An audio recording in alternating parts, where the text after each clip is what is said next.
Your views on this, Guruji? I'm sure at least almost all the men, 95% of the men are in Western clothes right now. Ladies are a little better. Why is this? Because we must understand there is no substitute for success. You may talk philosophies, you may talk culture, you may talk so many things, but there is no substitute for success. Right now, in many ways, West has become the symbol of success. So if you're successful, even though the temperatures are 38 degrees today, you must be in jacket and tie. I'm not commenting on their clothes, I'm saying success is the ideal always.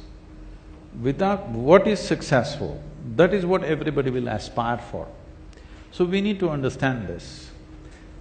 Another aspect of success is today, success means economic success. People are not recognizing any other form of success anymore on the planet.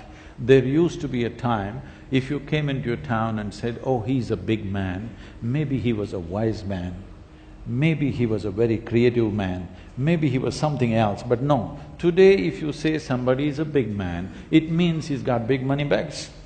So, in a way, we have transformed the entire world into economics.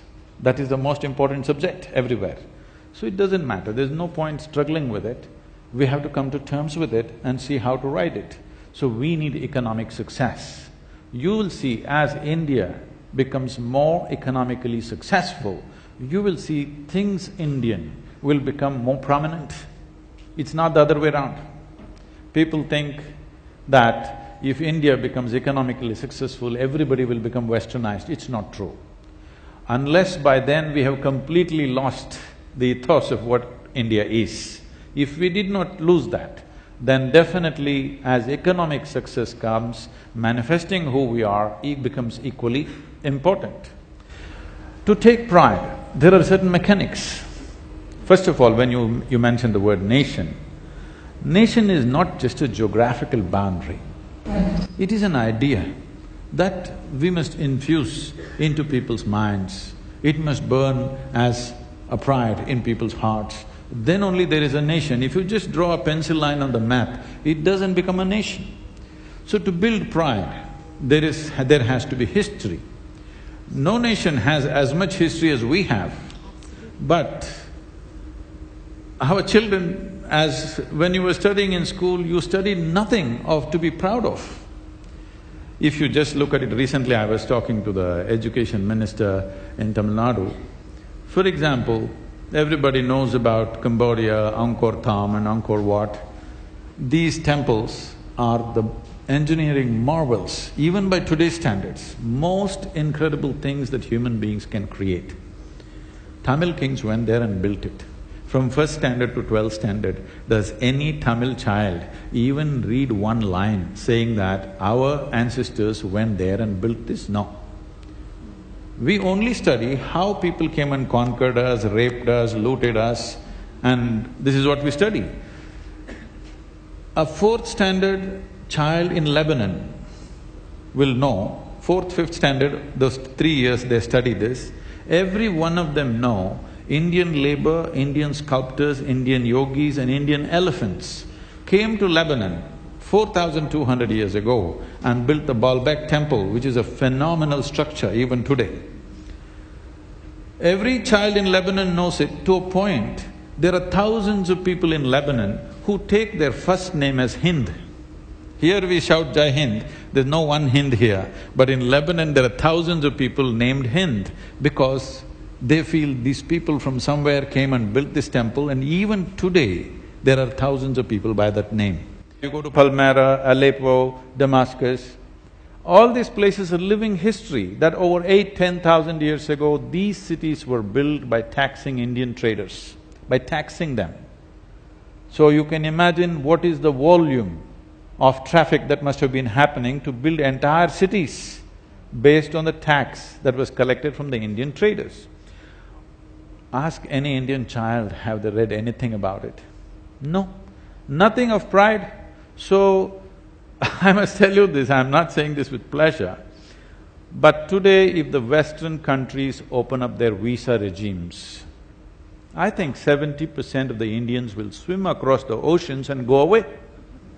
So you're not running a nation, you're running an open prison.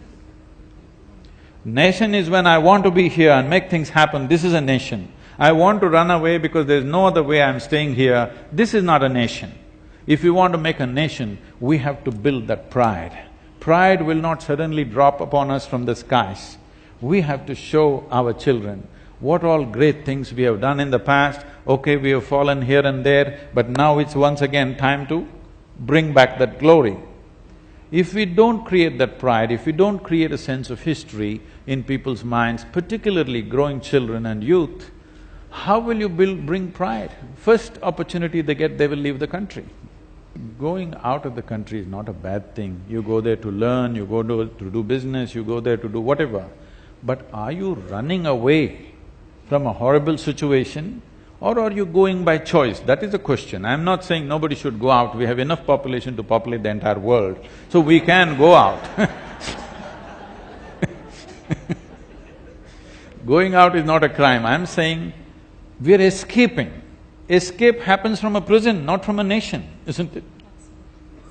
So this sense of escaping from the country, that should go away. If that has to go away, we cannot be forever talking about our past glory either. Past glory is good to build pride, to create a present and a future. We have to do that.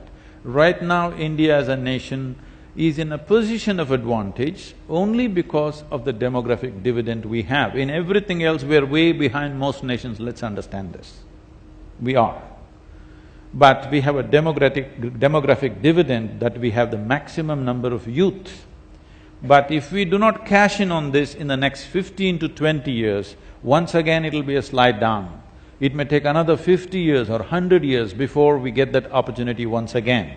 So right now, in the next 10 to 15 years, what we do matters for you and the future generations of this land.